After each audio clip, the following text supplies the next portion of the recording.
to ask that most of the people say that we have to be open and we have to share our mental thought if we are depressed.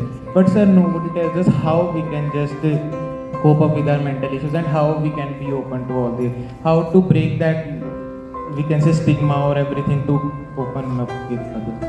देखो one by one we are discussing. If we are talking about stigma, like this program which is held in your school, why this has been organized? Because of stigma only, so that we can at least discuss about mental health. Nowadays you just see the scenario, Netflix, Prime Video, Disney World, everybody is talking about mental health issues. All the content is basically related with psychological or mental health issues. It means we have to open up that particular domain. The second, another important aspect, as we discussed, awareness is very important.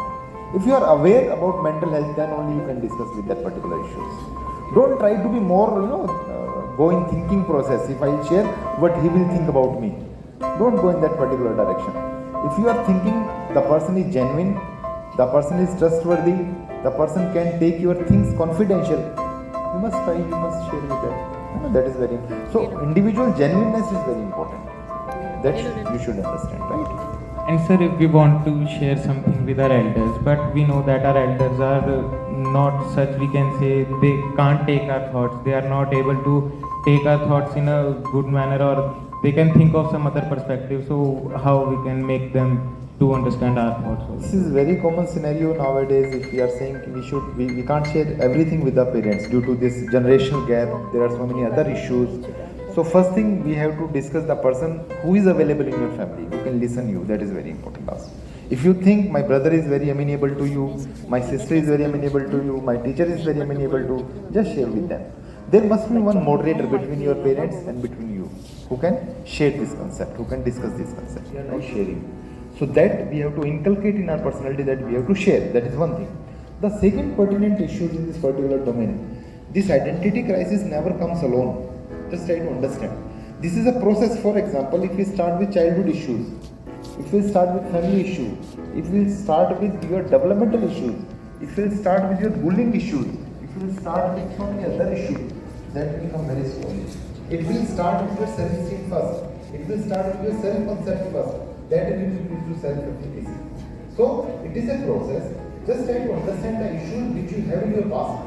That is one important factor. And if you think, yes, I am upset with that particular domain, I am upset with that identity issues, I am upset with that identity crisis, then you will share this information. That is the best thing which you can do. I just want to ask that if we are regretting our decision we made in the past, in worst case, that will be considered in PTSD or not? No. Then why we are just thinking about it again and again? See, just try to understand this thought.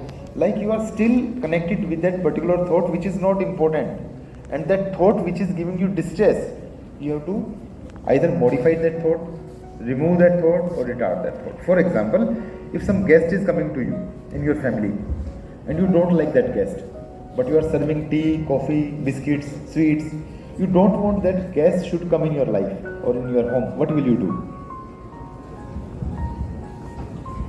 So we can do nothing. You won't serve anything, sweets, biscuit, you won't serve, he won't come to you. The same thing, if we are not giving that importance to that particular thought, which is coming to us and giving us distress, we are okay. Who is giving importance? We are giving importance.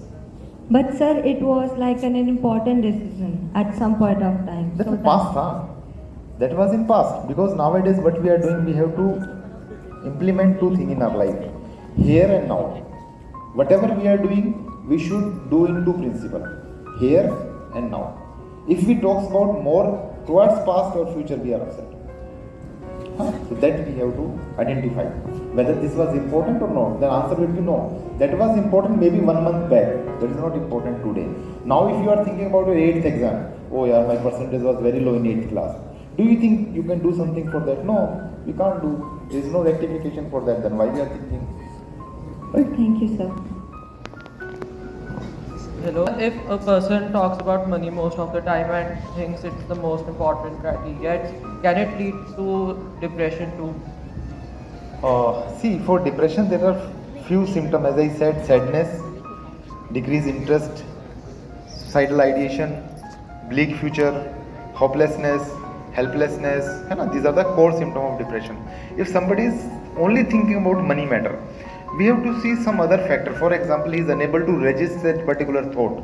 If a person is having distress with that particular thought, then it becomes a part of obsessional thought.